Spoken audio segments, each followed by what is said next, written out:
Hello दोस्तों, स्वागत है आप सभी का आपके अपने YouTube channel defence exam solutions पर। आज की इस वीडियो में बात करेंगे एयरफोर्स के फेज सेकेंड एग्जामिनेशन में कंडक्ट होने वाले डीएफटी टेस्ट के बारे में।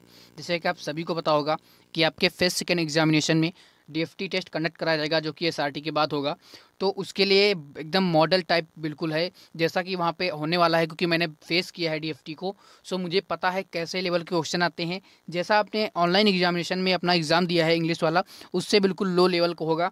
आप आसानी से उसे क्लियर कर लेंगे। आपने सुना भी होगा रिव्यूज़ वगैरह में कि हार्डली 4 से 5 बच्चे ही डीएफटी और एसआरटी में बाहर होते हैं। तो वो बच्चे होते हैं जो मतलब क्वेश्चन को पूरे नहीं करते हैं या फिर गलत कर देते हैं।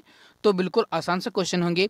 मैं आपको इस वीडियो में आपको उस मॉडल उसके आपको मॉडल आपको प्रोवाइड करने की कोशिश करूंगा कि किस हिसाब से क्वेश्चन वहाँ पर पूछे जाएंगे। जैसा कि बता दूं, लगभग 2 सिनोनिम आएंगे हमारे, लगभग 2 ही एंटोनिम आते हैं, और 3 से 4 क्वेश्चन हमारे स्पॉटिंग एरर्स किया जाते हैं, और 2-3 ईडियम फ्रेज वगैरह आते हैं। और ऐसे करके एक शायद उसका होता है मिसस्पेल्ड का वो क्वेश्चन आ जाता है। फिल इन द ब्लैंक्स के क्वेश्चन आते हैं बिल्कुल आसान से। बेसिक ग्रामर होती है और बेसिक ही वोकेबलरी आती है।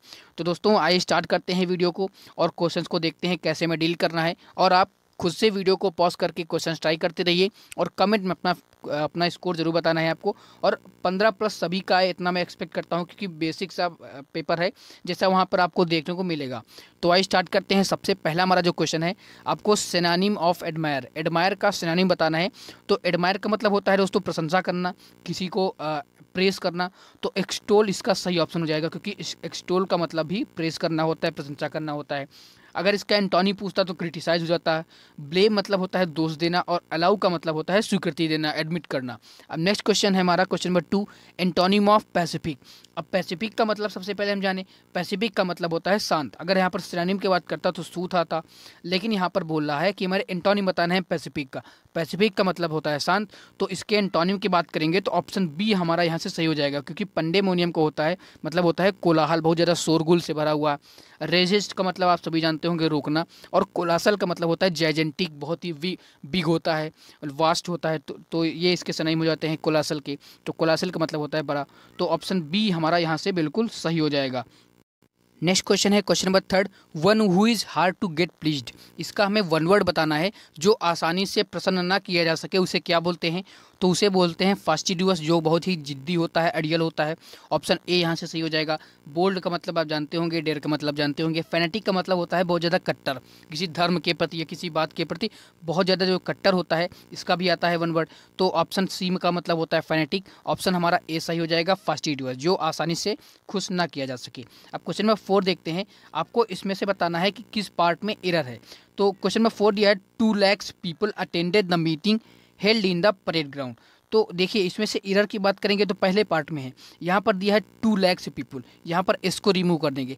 जब भी कोई ऐसा सेंटेंस होता है 2 lakhs 2 करोड़, तो आपने सुना होगा कि 200, हम 200 रुपये बोलते हैं, 200 रुपये नहीं बोलते हैं। तो आपको ध्यान रखना है, जब भी नंबर आगे दिया होगा तो यहाँ पर इसका यूज नहीं होगा, यहाँ पर 2 लाख पीपल सही हो जाएगा। अब नेक्स्ट क्वेश्चन देखते हैं question number 5, his salary is lower than an engineer. तो आपको इसमें से भी एरर बतानी है।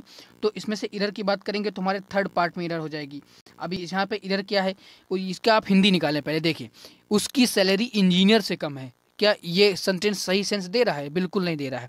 तो आपको यहाँ पे क्या करना है, उसकी सैलरी इंजीनियर की सैलरी से कम है, आपको ऐसा बनाना है। तो उसके लिए आप यहाँ पर क्या करेंगे, यहाँ पर दैट ऑफ का यूज कर देंगे। His salary is lower than that of engineer. यह इसका दूसरा तरीका है कि इंजीनियर के आगे आप अपॉस्ट्रोफी एस लगा दें।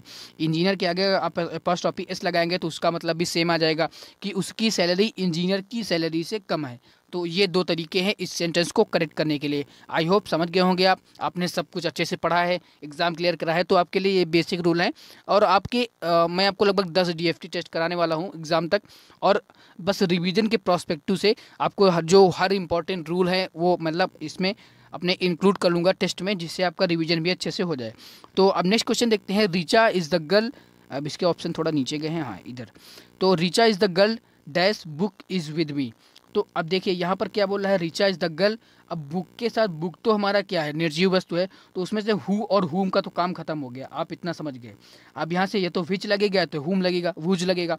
तो विच मतलब होता है किसका, यहाँ पर सही ऑप्शन जो हमारा बन जाएगा वुज बन जाएगा, ऑप्शन बी। रीचा वह लड़की है जिसकी किताब मेरे साथ है, तो मतलब whose book is with me, तो ऑप्शन बी हमारा सही हो जाएगा। अब नेक्स्ट क्वेश्चन देखते हैं, क्वेश्चन नंबर 7। अब इसमें दिया है dash of 3 candidates are fit for the post. अब देखिए यहाँ पर देखने वाला है, यहाँ पर दिया है 3 कैंडिडेट्स। अगर यहाँ पर 2 दिया होता, ऑफ द 2 दिया होता, तो यहाँ पर हम नाइदर का यूज कर सकते थे, लेकिन यहाँ पर 3 दिया है, तो यहाँ पर हम सुटेबल ऑप्शन हमारा नन है, क्योंकि नाइदर हमारा केवल 2 के लिए आता है, नाइदर नॉर आइदर और, तो दो लोगों के लिए आता है नाइदर का प्रयोग, आइदर का प्रयोग, लेकिन यहाँ पर 2 से ज़्यादा के लिए हमेशा नन का यूज होगा, ऑप्शन बी हमारा सही हो जाएगा। अब नेक्स्ट क्वेश्चन हमें हमारा question number 8, no sooner did he go in dash he came out. आप सभी को पता होगा नो सूनर के साथ हमेशा देन का यूज होता है, आपने आसानी से क्लिक कर दिया होगा। लेकिन अब यहाँ से ध्यान देने वाली बातें हैं कि नो सूनर के बाद कभी भी सब्जेक्ट पहले नहीं आएगा, पहले डिड या आएगा या फिर हैड आएगा। तो ये बात भी ध्यान रखने वाला है, क्योंकि आपके एरर में आ सकता है कि सब्जेक्ट पहले दिया जाए नो सूनर ही डिड, तो ध्यान रखना है कि नो सूनर के बाद पहले डिड या हैड आएगा, फिर सब्जेक्ट आएगा, और देन तो लगेगा ही। जैसे हार्डली स्कार्टली के साथ वेन लगता है, तो ऐसे पॉइंट आपको ध्यान रखने हैं। अब नॉट ओनली बट, जैसे मेरे डीएफटी में नॉट ओनली बट आल्सो का क्वेश्चन था, तो बोथ हैंड का क्वेश्चन था, तो ऐसे क्वेश्चन आते रहते हैं और मैं अगले डीएफटी में इंक्लूड भी करता रहूँगा। तो अब देखते हैं क्वेश्चन नंबर हमारा 9 दिया है, his father prevent him from. अब देखिए प्रिवेंट के साथ सबसे पहले प्रीपोजिशन लगती है प्रिवेंट फ्रॉम, ये आपको पता होना चाहिए, ठीक है। उसके बाद prevent him from doing something, तो आईएनजी वाला लगेगा, ऑप्शन सी हमारा सही हो जाएगा, स्मोकिंग।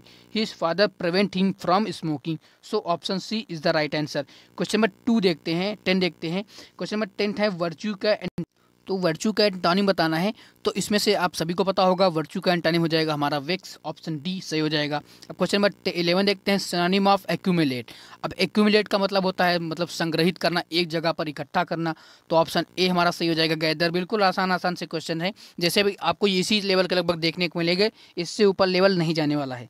तो एक्यूमुलेट का मतलब होता है गैदर करना, एक साथ करना, इकट्ठा करना। एंटोनिम की बात करता है तो स्कैटर हो जाता है। एम्पल का मतलब होता है जो सफिशिएंट हो, पर्याप्त हो, और ब्लंट का मतलब होता है जो मतलब लेस शार्प हो।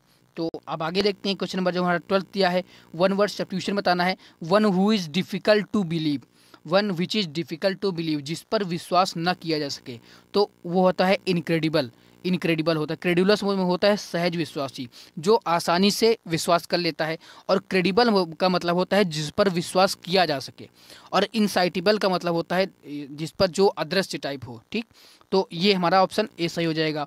अब देखते हैं question number 13, to write under different name. अब देखिए यहाँ पर दो ये दिए गए हैं, ऑप्शन ए और ऑप्शन बी। हो सकता है आप कंफ्यूज हो जाएं, तो मैं क्लियर करता हूँ। जब किसी एनोनिमस का मतलब होता है दोस्तों गुमनाम, जो मतलब अपना वास्तविक नाम नहीं बताता है, उसे एनोनिमस बोलते हैं। और सुडोनियम का मतलब होता है कि जो मतलब जो अपने लेखन के कार्य होते हैं वो किसी दूसरे नाम से, जैसे मुंशी प्रेमचंद का भी कुछ नाम था शायद, तो ऐसे करके जो दूसरा नाम लिख लेते हैं, दूसरे के तहत दूसरे नाम के अंडर अपना लिखते हैं, तो उसे सिडोनिम में बोलते हैं। तो ऑप्शन हमारा यहाँ से बी सही हो जाएगा। आप क्वेश्चन नंबर 14 है हमारा, कट अ सॉरी फिंगर। अब कट अ सॉरी फिंगर का मतलब होता है दोस्तों जो काफ़ी ज़रा बेइज्जती महसूस करना, insulted, to feel insulted, option A सही हो जाएगा। अब अपना देख लीजिए कैसे, आप अपना स्कोर ज़रूर बताना है कि कितने क्वेश्चन आप करेक्ट कर पाए हैं। बहुत अच्छे मतलब जैसे क्वेश्चन आते हैं लगभग उसी लेवल के मैंने क्वेश्चन यहाँ पर रखे हैं। तो to cut a sorry finger का मतलब होता है टू फील इंसल्टेड, जो बेइज्जती से महसूस भरा। तो अब क्वेश्चन नंबर 15 हमारा देखते हैं, इसमें भी मैं वन वर्ड बताना है, एट ड्रैगर्स ड्रॉन। अब एट ड्रैगर्स ड्रॉन का मतलब होता है, ड्रैगर्स का मतलब होता है जो खंजर या चाकू। तो इससे आप समझ सकते हैं कि having a great enmity, having a open enmity मतलब बहुत ज़्यादा शत्रुता होना। तो ऑप्शन हमारा यहाँ से इसका ए हो जाएगा। अब हम देख रहे हैं क्वेश्चन नंबर 16 है, it is time that you decide on your next course of action. अब ये क्वेश्चन इस पे रूल पर बेस्ड 2-3 बार क्वेश्चन अपने एग्जाम में ही अभी 4 से 8 नंबर वाले में, it is time, it is high time, बहुत पढ़ा है आप लोगों ने, आप आसानी से कर दिया होगा। तो इसमें यू डिसाइड की जगह पर हम करते हैं पास्ट इंडेफिनिट का हमेशा, तो यहाँ पर हम कर देंगे डिसाइडेड, यहाँ पर हम क्या कर देंगे, डिसाइडेड कर देंगे, सेकंड फॉर्म लगा देंगे पास्ट इंडेफिनिट में, तो यहाँ पर कर लेंगे। अब यहाँ से एक बात ध्यान रखने वाली है, कोर्स ऑफ एक्शन फिक्स होता है, कोर्स ऑफ एक्शन एक साथ लगता है। अब यहाँ पर कई बार प्रिपोजिशन में अपने एग्जाम में तो शायद ना आए, लेकिन जो हायर एग्जाम होते हैं उसमें आता है कि कोर्स ऑफ एक्शन के बीच में कोर्स विद एक्शन ऐसे करके एरर बनाते हैं, तो कोर्स ऑफ एक्शन फिक्स होता है। अब देखते हैं क्वेश्चन नंबर 17 हमारा दिया गया है, how can I give when I am not at fault. अब देखिए यहाँ पर हम बात करेंगे गिव के साथ यहाँ पर कौन सा फ्रेजल वर्ब आएगा, तो गिव अप का मतलब होता है दोस्तों छोड़ देना। गिव अवे का मतलब अगर हम बात करेंगे तो इसका मतलब होता है प्राइज डिस्ट्रीब्यूशन के सेंस में आता है। गिव इन का मतलब होता है छोड़ना, गिव अप का मतलब होता है हार मानना, और गिव इन का मतलब होता है हार नहीं मानना। मतलब मैं कैसे अपने आप को हार नहीं मानूं जब मैंने कोई गलती ही नहीं की है, तो मैं कैसे अपनी गलती को स्वीकार कर लूँ जब मैंने कोई गलती नहीं की। तो यहाँ पर हमारा सुटेबल ऑप्शन है वो हमारा ऑप्शन ए हो जाएगा। अब देखते हैं क्वेश्चन नंबर 18 है, I met dash mister Sharma in the party who is a doctor. अब यहाँ पर हमें देखना है कौन सा आर्टिकल यहाँ पर लगेगा, द लगेगा, ए लगेगा, एन लगेगा। अब बार हमारा द है डेफिनेट आर्टिकल और एन हमारा इनडेफिनेट आर्टिकल। द हमारा तब लगता है जब हमारा जो पर्सन होता है वो नोन होता है। अब इस सेंटेंस को पढ़िए और समझिए ज़रा, आई मेट डैश और mister Sharma in the party who is a doctor. मैं मिस्टर शर्मा से मिला पार्टी में जो एक डॉक्टर हैं। तो क्या आप डॉक्टर को एक डॉक्टर बोल रहा है, यहाँ पर ए लगा है अनडेफिनेट आर्टिकल, तो आप कोई एक डॉक्टर हैं, तो यहाँ पर क्या हम द लगा पाएंगे? तो क्या मतलब आप मिस्टर शर्मा को जानते हैं जो एक डॉक्टर हैं? तो ये तो सेंटेंस अच्छा नहीं बनना है, सेंस नहीं निकल रहा। तो यहाँ पर हमारा सुटेबल ऑप्शन हो जाएगा a, I met a mister Sharma, मैं एक मिस्टर शर्मा से मिला जो एक डॉक्टर हैं। तो राइट ऑप्शन जो ऑप्शन बी। आई होप आप समझ गए होंगे। अब देखते हैं हमारा जो नेक्स्ट क्वेश्चन है, क्वेश्चन नंबर 19 में बोला है सिनोनिम ऑफ एंशियंट। एंशियंट का मतलब होता है प्राचीन, और यहाँ पर सिनोनिम की बात करेंगे तो ऑप्शन सी हो जाएगा। आर्चेक का मतलब भी उस सिनोनिम होता है। अब एक्सटेंट का मतलब होता है जो मतलब बचा हुआ होता है, रिमेनिंग पार्ट को एक्सटेंट बोलते हैं। फैड का मतलब होता है जो मतलब ट्रेंड होता है, जो रीसेंट की चीज़ों के लिए फैड का यूज़ करते हैं। तो ऑप्शन हमारा यहाँ से सी हो जाएगा। अब क्वेश्चन नंबर 20 है, new kid of the block. अब इसका हमें बताना है इडियम। अब new kid of the block का मतलब होता है जो बहुत ही फ्रेशर हो, न्यू कमर हो, जो हमारा फ्रेश, जो किसी भी फील्ड में नया हो, तो उसे बोलते हैं new kid on the block. Option C is the right answer. तो आई होप दोस्तों आपको वीडियो पसंद आई होगी। 20 क्वेश्चंस कराए हैं जो मैंने खुद टाइप किए हैं, और वो लेवल रखा है जो वास्तव में डीएफटी में होता है, क्योंकि मैंने डीएफटी फेस किया है। तो बात यह है ना दोस्तों, मैं आपको कोशिश करूँगा कि 10 डीएफटी कम से कम आपको एग्ज़ाम से पहले करवा दूं, जिससे आपकी थोड़ी सी प्रैक्टिस भी हो जाएगी, आपका रिवीजन भी हो जाएगा। तो दोस्तों उम्मीद है आपको वीडियो पसंद आई होगी। एक प्यारा सा लाइक ज़रूर दीजिएगा और कमेंट में अपना स्कोर और फीडबैक ज़रूर देना, और इस वीडियो को शेयर कर देना अगर हो सके तो दोस्तों आज के लिए इतना ही। आई होप आपको वीडियो ज़रूर हेल्पफुल मिलेगी होगी। तो मिलता हूँ आपसे नेक्स्ट वीडियो में, तब तक के लिए जय हिंद, वंदे मातरम।